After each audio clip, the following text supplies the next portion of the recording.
आप सभी का पुनः स्वागत है। पूर्व के वीडियो में जो नगरीय जो बस्तियां होती हैं उनकी परिभाषाओं के संदर्भ में स्पेसिफिकली इंडिया का जो नगरीय क्षेत्रों को परिभाषित करने के जो मापदंड थे और जो उनका एक ऐतिहासिक विकास जो हुआ उसके ऊपर हमने चर्चा की।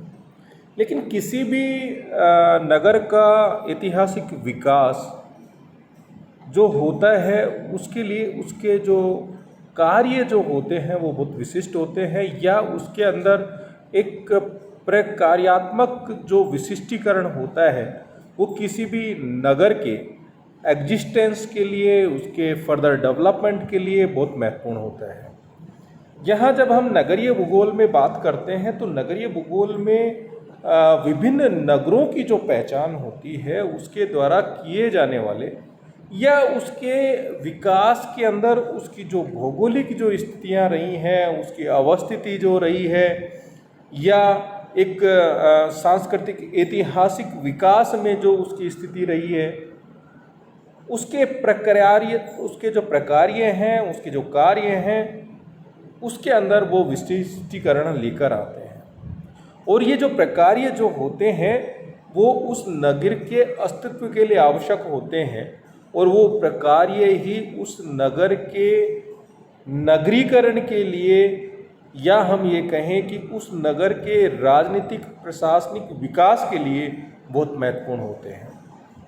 तो आज हम इस वीडियो में नगर के जो प्रकार्य होते हैं उनके ऊपर, इन प्रकार्यात्मक जो क्लासिफिकेशन नगरों का किया जाता है, तो वो जो मेथडोलॉजी है उसकी बात आज के वीडियो में हम आप लोगों से करेंगे कि जिन विधियों के आधार पे, अब क्योंकि हम इस नगरीय भूगोल के अंदर एग्जाम्पल्स जो हैं या कंट्रीब्यूशन जो हैं जो बाहर के जो विद्वान थे उनका भी लेंगे, और भारतीय विद्वानों के द्वारा विभिन्न तरह के जो अनुसंधान किए गए या नगरों के प्रकार्यात्मक वर्गीकरण के लिए जो उन्होंने प्रयास किए उनकी चर्चा भी आज की वीडियो में करेंगे। बहुत महत्वपूर्ण वीडियो है, विभिन्न एग्ज़ाम्स के लिए बहुत महत्वपूर्ण रहेगा। आप चाहे वस्तुनिष्ठ दें या आपका सब्जेक्टिव एग्ज़ाम हो, ध्यान से सुनिए। अब हमने जैसे आपसे कहा कि कोई भी जो नगर जो होता है उसके अस्तित्व के लिए उसके द्वारा जो प्रकार्य जो किए जाते हैं वो सर्वाधिक महत्वपूर्ण होते हैं, या उसको एक महत्व प्रदान करते हैं। अब नगरों के द्वारा जो उसकी प्रकार्यात्मक जो स्थिति जो होती है उसके लिए उसकी जो संस्थिति होती है, उसकी जो परिस्थिति होती है, या उसकी जो साइज होती है, उसकी जो मॉर्फोलॉजी होती है, उसका जो ऐतिहासिक जो विकास होता है, नगरीकरण का स्तर होता है, वहाँ पर प्रशासनिक इकाइयों का जो केंद्रीकरण होता है, या उन क्षेत्रों के अंदर एक जो नगरों के एग्लोमरेशन या नगरीय समूहन की जो प्रवृत्तियां देखने को मिलती हैं उस नगर को एक विशिष्टीकरण प्रदान करते हैं, या नगरों के प्रकार्यात्मक वर्गीकरण को आधार प्रदान करते हैं। अब कोई भी जो नगर होता है उसके द्वारा जो कार्य किए जाते हैं, जो प्रकार्य की बात करते हैं, जो फंक्शन किए जाते हैं वो, और उनके द्वारा जो सेवाएं, जो सर्विस सेंटर्स जो होते हैं वो उस नगर के वर्गीकरण के लिए एक महत्वपूर्ण आधार प्रदान करते हैं। साथ ही एक कंपैरेटिव स्टडी जब हम करते हैं कि किसी भी नगर के विकास के स्तर को नापने के लिए, तो वहाँ जब हम प्लानिंग की बात करते हैं, नियोजन की बात जब करते हैं, तो वहाँ ये बहुत महत्वपूर्ण होता है। क्षेत्रीय एरियल डेवलपमेंट की बात करें या क्षेत्रीय विकास की बात करें या नियोजन की बात करें, तो उसके द्वारा किए जाने वाले जो फंक्शंस हैं, जो सर्विसेज उसके द्वारा प्रोवाइड की जा रही हैं, तो वो महत्वपूर्ण आधार प्रदान करते हैं और डेवलपमेंट के लिए एक बेस होता है। साथ ही एक कंपैरेटिव स्टडी, एक प्लानिंग, इन सब के लिए महत्वपूर्ण होता है। अब यहाँ ये जो प्रकार्य किसी भी नगर के द्वारा किए जाते हैं उसके उसके ऊपर उसके डेवलपमेंट का बहुत महत्वपूर्ण प्रभाव होता है। और वो जो डेवलपमेंट जो होता है उस नगर के प्रकारों के विशिष्टीकरण के आधार पर उसकी जो मॉर्फोलॉजी होती है, जो उसकी आकारिकी होती है, उसको भी निर्धारित करता है।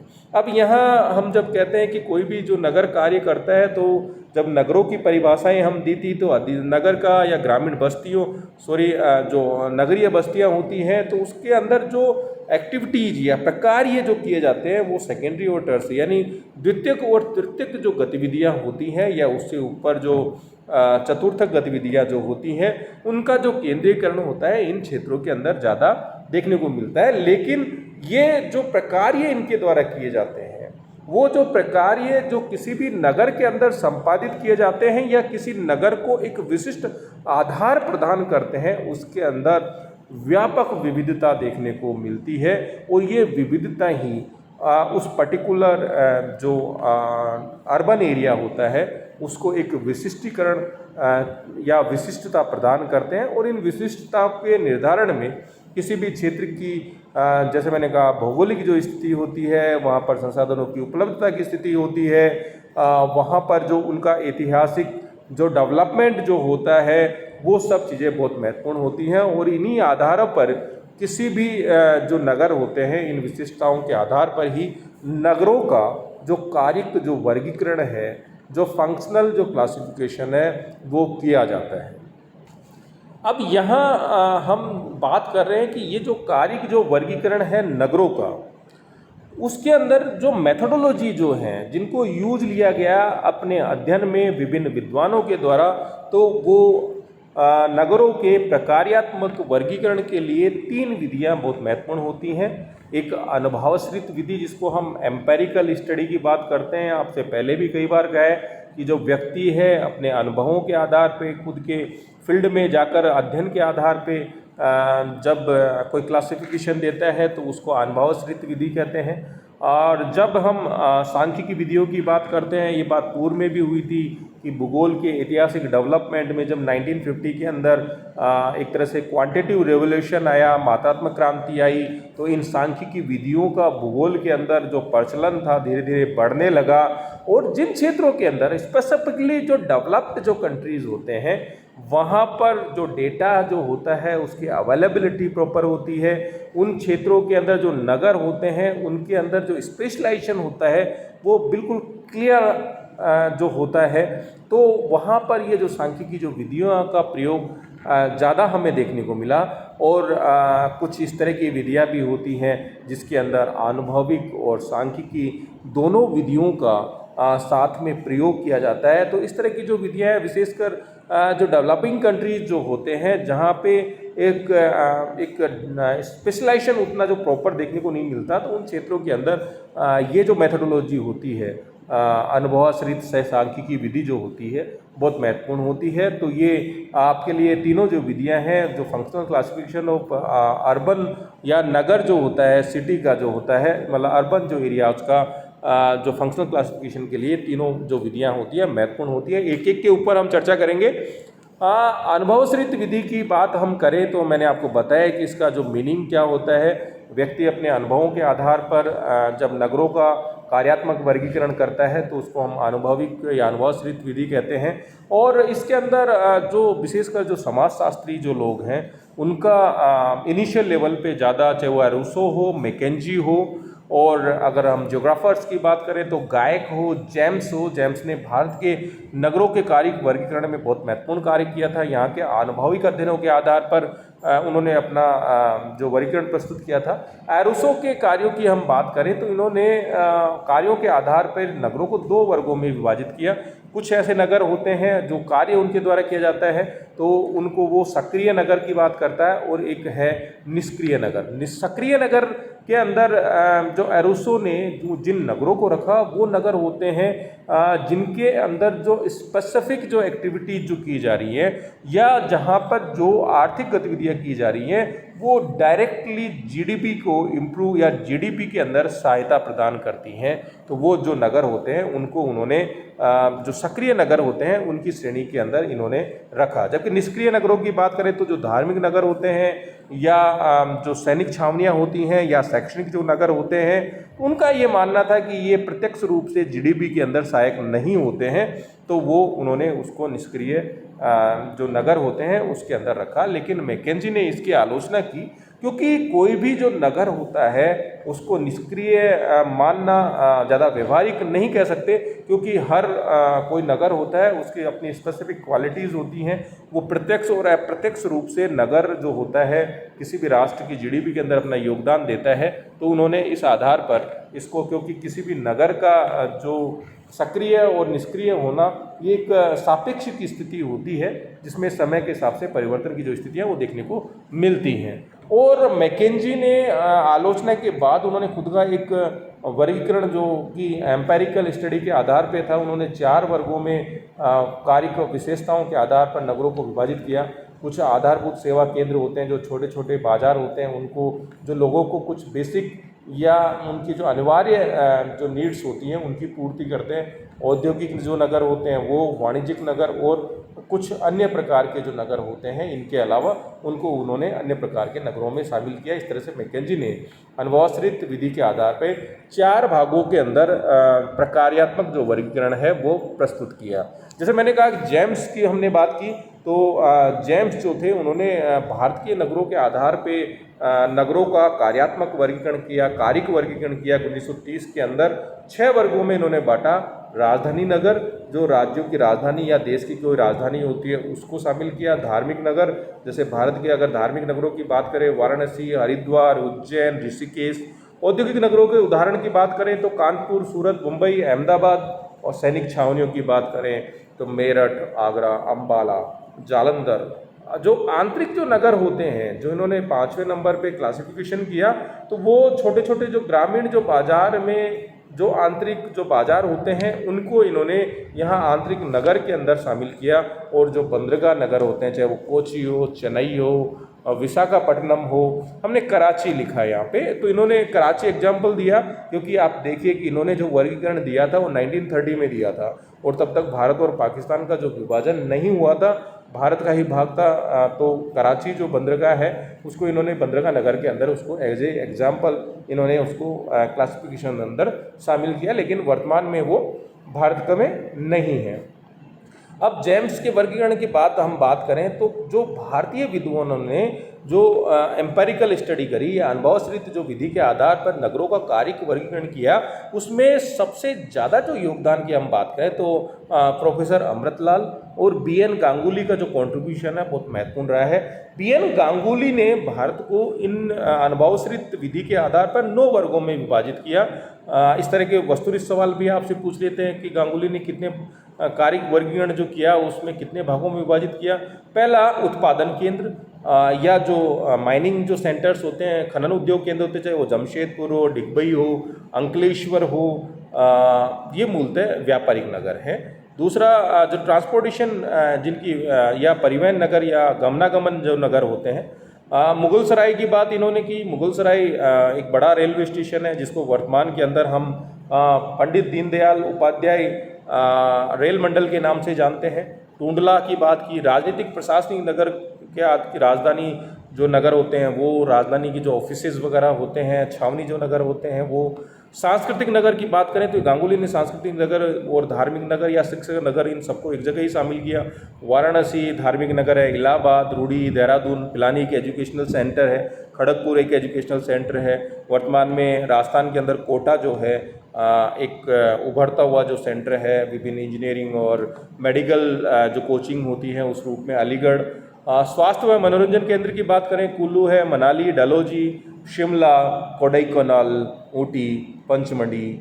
उपनगर की बात करें, फरीदाबाद। यानी जो मुख्य जो नगर होता है उसके आसपास जो नगर डेवलप हो जाते हैं, चाहे अगर हम दिल्ली की जब हम बात करते हैं तो दिल्ली के आसपास फरीदाबाद, गाजियाबाद एक उपनगर के रूप में हमें देखने को मिलते हैं। ऐतिहासिक नगरों की बात करें तो आगरा, चित्तौड़गढ़, दिल्ली ये उसके उदाहरण है। मिश्रित नगर भारत के महानगरों को इसके अंतर्गत शामिल किया गया है, जो बड़े जो नगर्स होते हैं, क्योंकि इसमें सभी प्रकार के जो फंक्शंस होते हैं वो यहाँ देखने को मिलते हैं। यानी यहाँ स्पेसिफिक कार्य ना हो के महानगरों में सभी तरह के जो कार्य होते हैं, वहाँ पे रेलवे स्टेशन भी होता है, इंडस्ट्रियल एरियाज़ भी होते हैं, वहाँ पे स्वास्थ्य जो फैसिलिटीज़ होती हैं वो भी होती हैं। तो इस कारण से इनको मिश्रित नगरों के अंदर शामिल किया है। और औद्योगिक उपनगर, जो औद्योगिक नगर के बाद उसके लिए जो संसाधन या रिसोर्सेज की अवेलेबिलिटी जो होती है, और उसके आधार पर जो सब सेंटर्स जो डेवलप हो जाते हैं, उनको औद्योगिक उपनगर के अंदर यहाँ पर गांगुली ने उनको शामिल किया।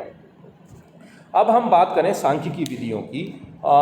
जैसे मैंने कहा कि भूगोल के डेवलपमेंट में 1950 के अंदर जब मात्रात्मक क्रांति आई और उसके बाद सांख्यिकी विधियों का प्रयोग बढ़ा, तो इसमें जो नगरीय जो भूगोल थी उसके अंदर भी इस तरह की चीज़ों का जो सांख्यिकी विधियों का प्रयोग बढ़ा नगरों के प्रकार्यात्मक अध्ययन में। और सबसे ज़्यादा महत्वपूर्ण जो योगदान जो नगर के प्रकार्यात्मक वर्गीकरण के सांख्यिकी विधियों में दिया, वो नेल्सन के द्वारा दिया गया। और जितने भी भारतीय विद्वानों ने भी जो सांख्यिकी विधि के आधार पर जो कार्य किया, तो उन्होंने नेल्सन की जो विधि थी, जो मेथडोलॉजी, जो स्टैटिस्टिकल जो मेथडोलॉजी थी, जिसको स्टैंडर्ड जो डेविएशन या मानक विचलन विधि जो थी, उसको अपनाया था। ये सवाल बनता है कि सांख्यिकी विधि के अंदर जो नेल्सन के द्वारा किस तरह की विधि का या मेथडोलॉजी ली, तो मानक विचलन विधि के आधार पर इन्होंने अपना अध्ययन प्रस्तुत किया। और इस आधार पे इन्होंने अमेरिका को 10 वर्गों में वर्गीकृत किया। औद्योगिक नगर, खनन नगर, थोक व्यापार नगर, खुदरा व्यापार, वित्तीय व बीमा सुविधा नगर, व्यावसायिक नगर, व्यक्तिक सेवा जो होती है, राजनीतिक प्रशासनिक नगर, परिवहन और संचार, मिश्रित नगर। मिश्रित नगर जैसे उसी के अंदर जहाँ सभी तरह की गतिविधियाँ होती हैं, जैसे कि लॉस एंजलिस, शिकागो, फिलाडेल्फिया। तो अब यहाँ एक चीज़ मैं आपसे क्लियर करूँगा कि जब हम सांख्यिकी विधियों के अडॉप्ट करने की बात करते हैं, तो ये जो विधियां हैं विकसित राष्ट्रों के अंदर ज़्यादा बेहतर रूप से अपनाई जा सकती हैं, क्योंकि यहाँ जो भी जो फंक्शन नगर के द्वारा जो किए जाते हैं, वहाँ पर जो स्पेशलाइजेशन जो होता है, विशिष्टीकरण जो होता है, वो अधिक देखने को मिलता है। लेकिन जब सांख्यिकी विधियों का उपयोग जो विकासशील राष्ट्रों में किया जाता है, तो विकासशील राष्ट्रों के अंदर ऐतिहासिक विकास के पहलुओं के का प्रभाव ज़्यादा रहा। जबकि यहाँ जो औद्योगिक प्रभाव था या औद्योगिकरण का प्रभाव था, उसके कारण जो है ये एक तरह के नवीन विकसित राष्ट्र रहे हैं, तो वो प्रभाव ज़्यादा है, तो इसलिए स्पेशलाइजेशन ज़्यादा है। जबकि भारत जैसे देशों के अंदर इस तरह का जो स्पेशलाइजेशन जो नगरों के अंदर कार्यों के रूप में नहीं देखने को मिलता। यहाँ पर ज़्यादातर जो नगर होते हैं, जो नगरीय जो क्षेत्र होते हैं, वो मिश्रित प्रवृत्ति के कार्य करते हैं। इसलिए यहाँ पर सांख्यिकी जो विधियाँ होती हैं उतनी व्यवहारिक भारत या भारत जैसे जो राष्ट्र होते हैं वहाँ हमें देखने को नहीं मिलती। तो अब यहाँ सांख्यिकी विधियों की जो नेल्सन ने दी, उसकी आलोचनाएँ भी की गई। और सबसे बड़ी जो आलोचक थे इनके, वो थे स्कॉट और मॉसर। और इन्होंने जो आलोचना की स्कॉट और मॉसर ने नेल्सन विधि की, इन्होंने ये साफ कहा, जैसे मैंने भारत के संदर्भ में की, कि यहाँ ऐतिहासिक जो डेवलपमेंट था वो अधिक प्रभावशील रहा है। सांस्कृतिक जो पहलू होते हैं इन विकासशील राष्ट्रों में ज़्यादा प्रभाव रखते हैं।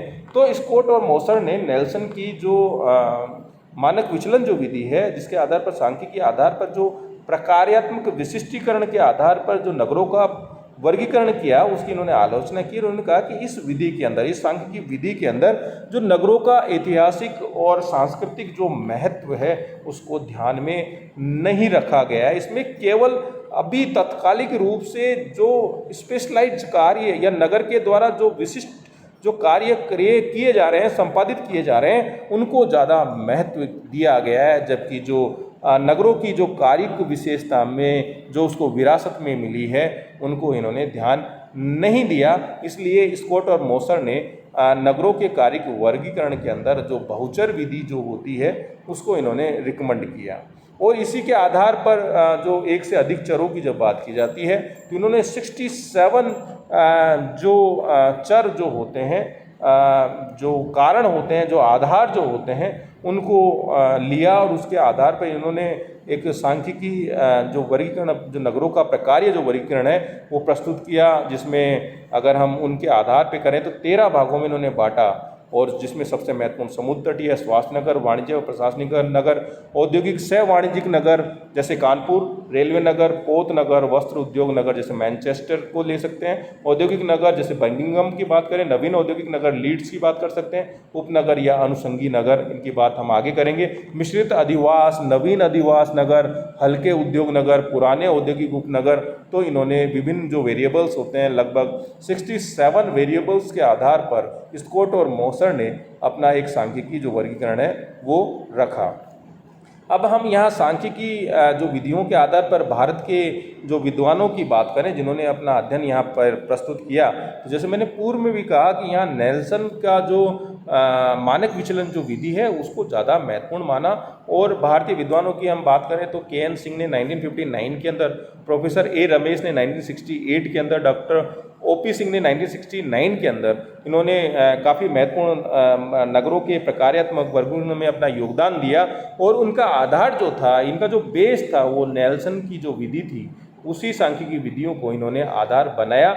लेकिन जैसे मैंने कहा कि ये उतनी व्यवहारिक नहीं है, क्योंकि जो विकसित जो राष्ट्र होते हैं वहाँ विशिष्टीकरण जो होता है वो ज़्यादा पाया जाता है, तो वहाँ सांख्यिकी जो विधियों का व्यवहारिक उपयोग ज़्यादा होता है। भारत में क्योंकि मिश्रित नगरों की या मिश्रित कार्यों की प्रवृत्ति ज़्यादा देखने को मिलती है, इस कारण से थोड़ा सा इस नेल्सन विधि के अंदर थोड़ा चेंज करते हुए प्रकाश राव व मुखर्जी ने अपना सांख्यिकी विधियों का प्रयोग किया था।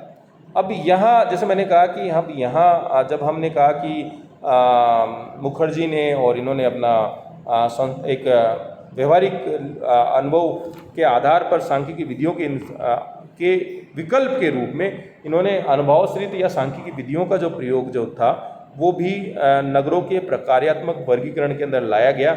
अगर हम देखें तो सबसे बड़ा जो रोल इस अनुभवाश्रित सांख्यिकी विधि में जिस विद्वान ने दिया, तो हैरिस का जो योगदान है वो अविस्मरणीय है। बहुत अच्छा काम इन्होंने अंतर्राष्ट्रीय जो लेवल पे इन्होंने काम किया। भारत की हम बात करें तो अशोक मिश्रा, प्रोफेसर अशोक मिश्रा ने इस अनुभवाश्रित सह सांख्यिकी विधि के आधार पर भारत के नगरों का प्रकार्यात्मक वर्गीकरण प्रस्तुत किया। और इन्होंने जो आधार लिया, जो आधार बनाया, आप कोई भी अनुसंधान करते हैं, कोई भी कार्य करते हैं तो कुछ आपका बेस होता है। तो प्रोफेसर मिश्रा ने भारत के प्रकार्यात्मक वर्गीकरण के अंदर जो बेस लिया, तो वो पॉपुलेशन डिपार्टमेंट के द्वारा जो कार्य की संरचना के आधार पर, जो फंक्शनल स्ट्रक्चर के आधार पे जो डेटा प्रोवाइड करवाए जाते थे, उनके आधार पे एक तरह से देखा जाए तो इन्होंने सेकेंडरी डेटा बेस स्टडी के आधार पे अपना जो फंक्शनल जो क्लासिफिकेशन था वो रखा।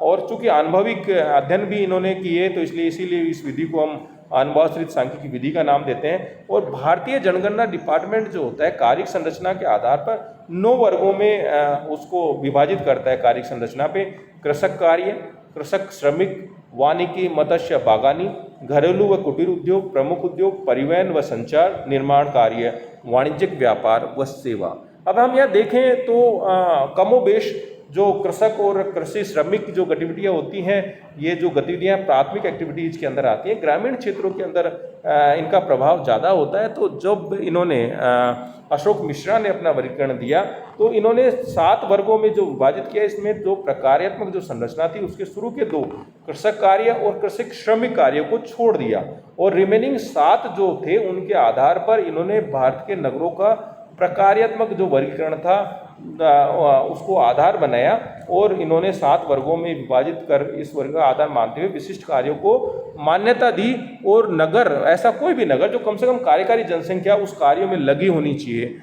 उस आधार पर भारतीय नगरों को 7 कारिक वर्गों में विभाजित किया। तो इनका आधार जो था वो जनगणना जो डिपार्टमेंट था, उसकी जो फंक्शनल जो स्ट्रक्चर बेस्ड जो डेटा उनके पास थे, उनको इन्होंने आधार बनाया प्रोफेसर अशोक मिश्रा ने। और उन्होंने जो 7 वर्ग दिए, आप देखिए, खनन उद्योग नगर जैसे अंकलेश्वर, दार्जिलिंग, तेजपुर उदाहरण हो गया। घरेलू औद्योगिक नगर जैसे फरीदाबाद हो गया, कन्नौज हो गया। प्रमुख औद्योगिक नगरों की बात करें, बड़े नगरों की कानपुर, अहमदाबाद, पुणे। जो मैन्युफैक्चरिंग इंडस्ट्रीज होती हैं, चाहे हीरापुर हो, बर्नपुर हो, नांगल हो।